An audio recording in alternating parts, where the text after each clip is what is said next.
I'm currently living in the US for a year. There are a few moments in life that don't feel real, as if the whole situation was a dream. I never had any plans to be in the US, let alone be in the USA for a year. As a pretty homebound Brighton resident who enjoyed the quiet life with the sea, the seagulls, and the simplicity of life, it was strange to go to the University of Manchester, or as they say in America, college, am I right? But an even stranger situation to have gotten a placement at Mayo Clinic. This whole situation is like the Spider-Man trilogy, where in Homecoming, I'm back in Brighton in my nice cushy life with my parents cooking food for me every day and everything's just normal and I have to just study for college. Spider-Man Far From Home is basically me going to university where you can still go back home, but it's a bit of a distance, and if you were to take the train from Manchester to Brighton, there'll be numerous delays. If you take the mega bus, it's 7 hours of pure torture. And No Way Home is me in America, because it takes 9 hours to get back and the costs are... So nothing like Spider-Man at all. But in Florida, you get bitten by many other bugs.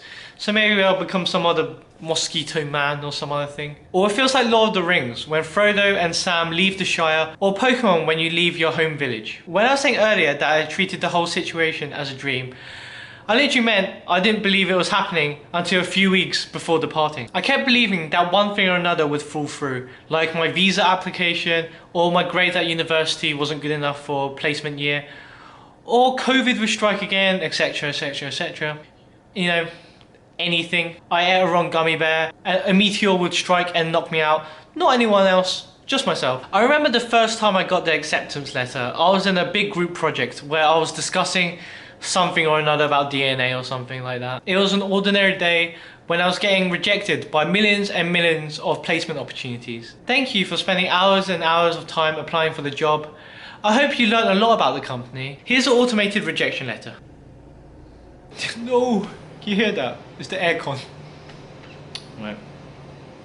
The aircon's turning off, everyone. When I got the acceptance email, in between many other rejection emails, I just paused. I didn't really know what to do or say as I was in the middle of talking about, you know, some other project that I was working on, and ran to the toilet to ponder what is happening with my life.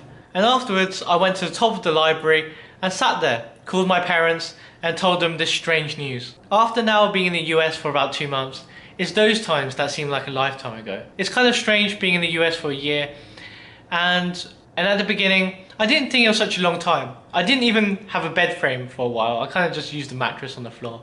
It's not until I realised that everyone else is going back to university and they had just started their 3rd year that I was like, oh, this might be a long one. It's kind of weird though, because weeks seem both short and long.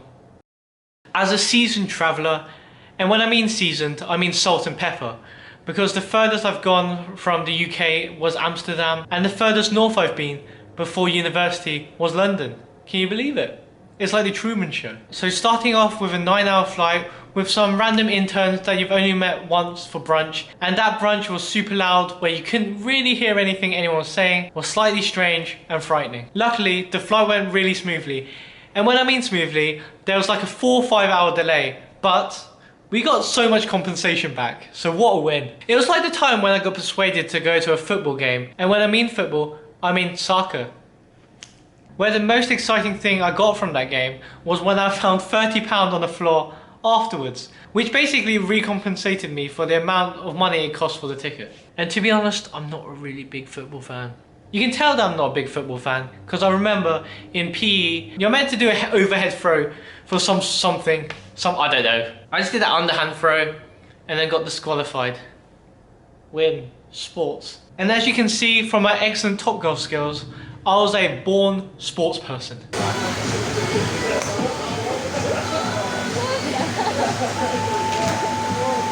The plain food was alright, apart from, well, getting a little stomachache from the chicken.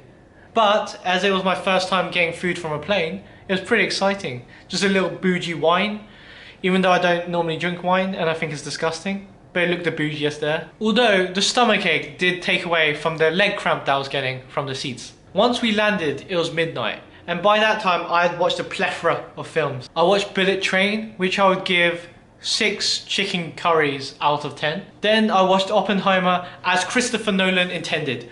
on a small screen on a plane. And finally, I kind of watched the migration, although I don't really remember what happened because I think I was zoning in and out of consciousness. Now I'll never know if the birds successfully migrated. Oh well, what a loss. Once I got off the plane, it was a long journey to get to my destination. And as America is so sparse, it takes forever to get anywhere. But let me tell you, I was not expecting the heat. I mean, I knew it was going to be hot, alright, but it felt like I was in a sauna. It was basically like I was a rotisserie chicken. You might be wondering why I haven't showed you any images of people from my lab, or my friends, or any of the other people. Well, as a self-respecting person, no one knows about this YouTube channel. And you know, I don't feel comfortable sharing images of other people without their permission. And hey, shh, if you know me in real life, and you know about this channel, keep it quiet. It's between us, okay? It's between us. As we're talking about travel, let me tell you about some of my strange Uber stories. But first, let me just show you the fridge. There's an ice machine. That's pretty cool. And obviously, as I'm Chinese, rice cooker. But anyway, back to the story. So, I never really used Ubers before in the UK because you can just travel by public transport or just walk anywhere. But here in the US, Ubers are supreme. Everyone just uses them. Apart from if you have a car, which I do, yeah. On the way back from work, there was 4 of us getting an Uber. We got an Uber X. Okay, have you got this? We walk up to the driver and she says, an Uber X is for 4 people, including the driver. And I was like, oh, okay. There's no way you can fit 4 people in the car. There's only 2 seat belts at the back and 1 at the front. And I was like, oh, there's a seat belt there. And then she was like, oh, okay. And then she was like, well, still. It's 3 people and the Uber driver to make 4. And I was like, I'm pretty sure that's not true. So I went on the Uber website and I showed her my phone. I was just, you know, I presented the phone to her and she was like, oh, let me have a closer look. I showed her again. When I pulled my arm out, she rolled up the window and just drove off. No Uber for us. The other time we were in an Uber, a guy asked where we're from and we're like, from the UK. And they're like, Harry Potter. And he was like, oh, you're from the UK, that's really cool. And then he did a little buddy thing to me and said, but you're not, right? And I was like, yep, I'm from the UK. Yep. Now, to the main event, the food in America. Yes, one of the most exciting things for me is the amount of fast food there is. So here is my food review channel. 16-inch pizza. Dun, dun. Dun, dun. Pizza good. Let's begin with Target and Walmart.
wanted to do a quick meme.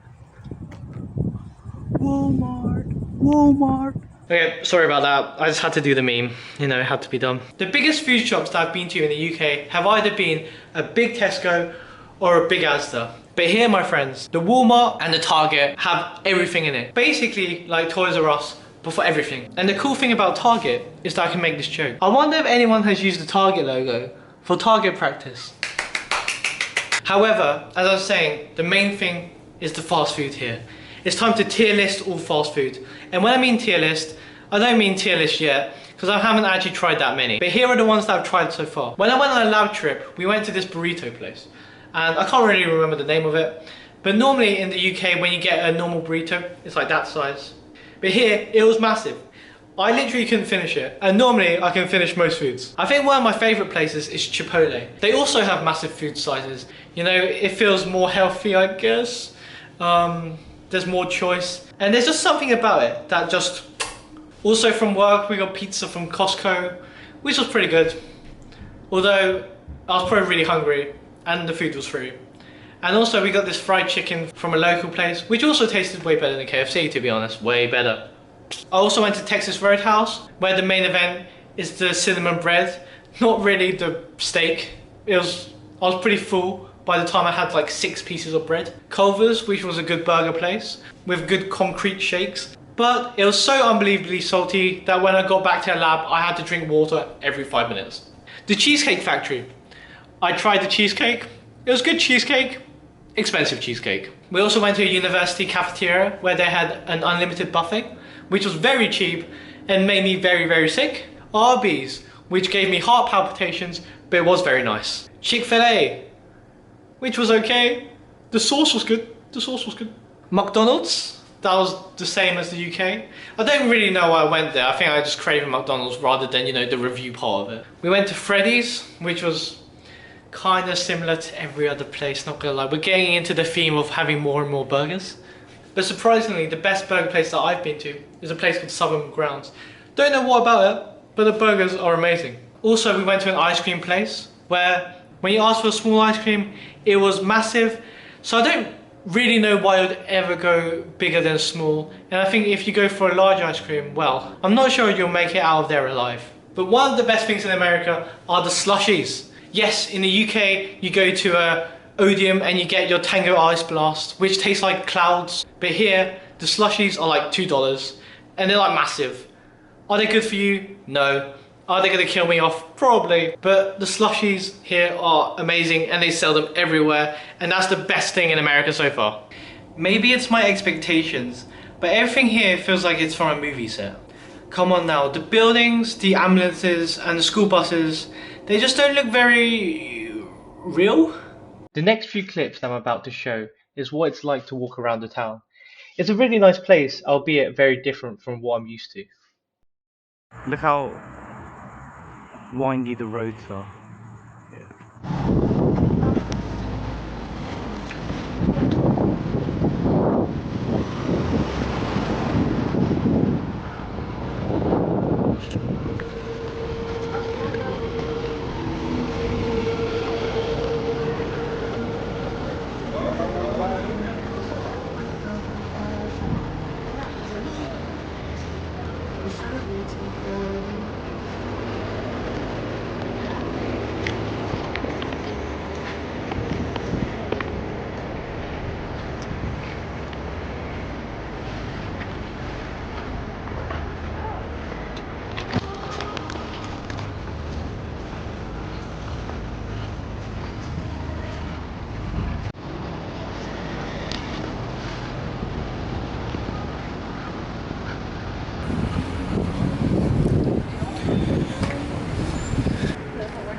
Sometimes it's a bit inconvenient when you're doing a drug test for the company that you're working at and you've been to this medical center for a few times because stuff hasn't worked out properly. Not the drug test bit, but the forms and the QR codes and the American numbers and all of that stuff. And when everything just isn't working, one of the people either working there or a stranger would come up to you. They'll be like, "Oh, you sound like you're from Harry Potter."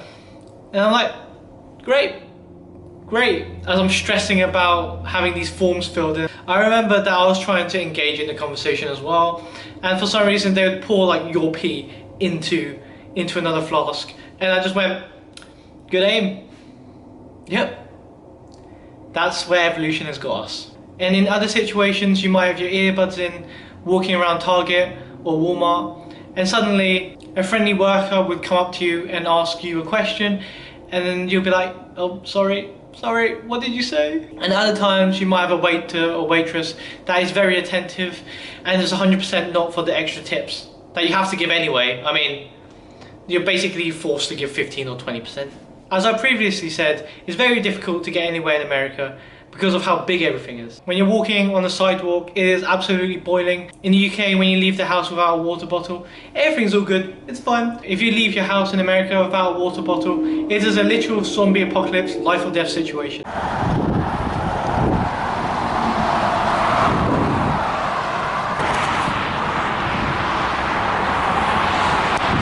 So hot. Give me a second.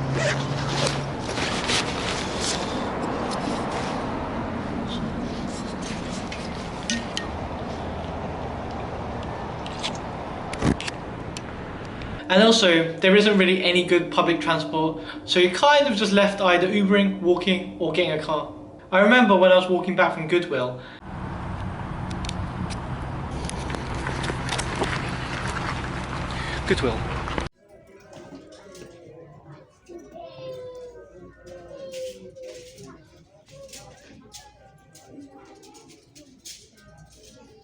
and suddenly a snake jumped out at me.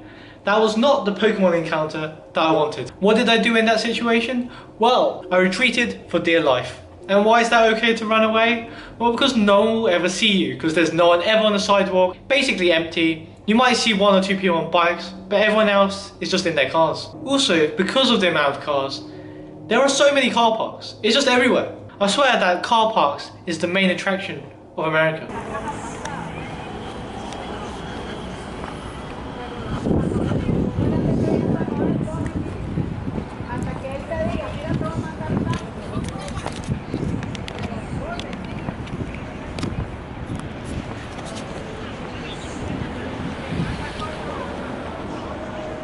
It is genuinely really nice to spend a year in the US. Who would have thought that 1 year ago I was spending 24 hours in the library studying for second year exams, and now I'm off in the US while all my other friends are studying for third year. Thank you, no exams for a year. Let's go.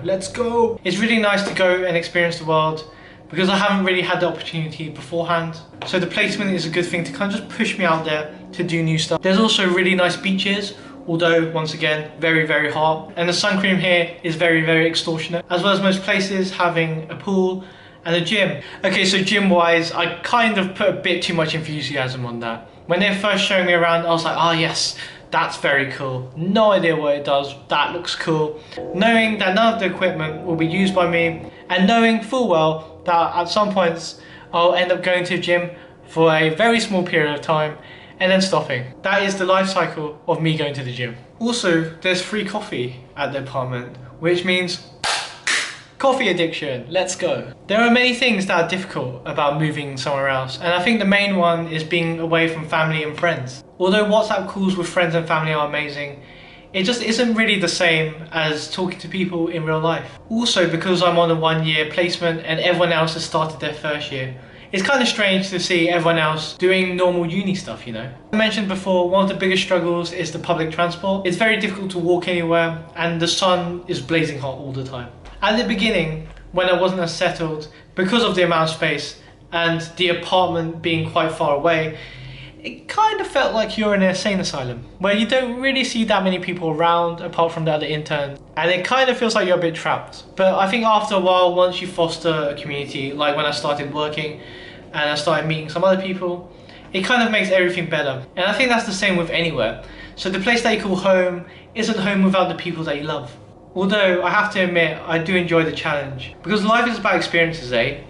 Although life changes really quickly, because one of the other people had to leave, so we had to move into a new apartment. Having to move the couch from one apartment to another, and most of the other stuff from one apartment to another, was just tragic. I was boiling in the sun and it took all day. But here's my wise quote for the video. Everywhere is walking distance when you have enough time.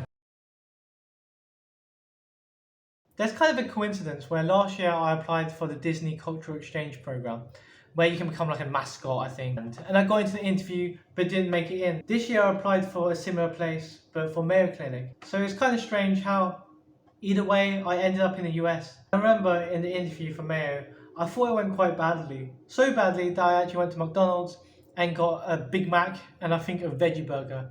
And who goes for the veggie burger? Who actually goes for the veggie burger? Even though I had a lot of imposter syndrome, it didn't really feel like I was good enough to apply. Everyone was saying how competitive it was. I really didn't apply until the last day when I just gave it a shot. And somehow I got it. It's sometimes about just giving it a go. Leaving the embarrassment and rejection behind you and just shooting for the moon. Shoot for the moon. Even if you miss, you'll land among the stars.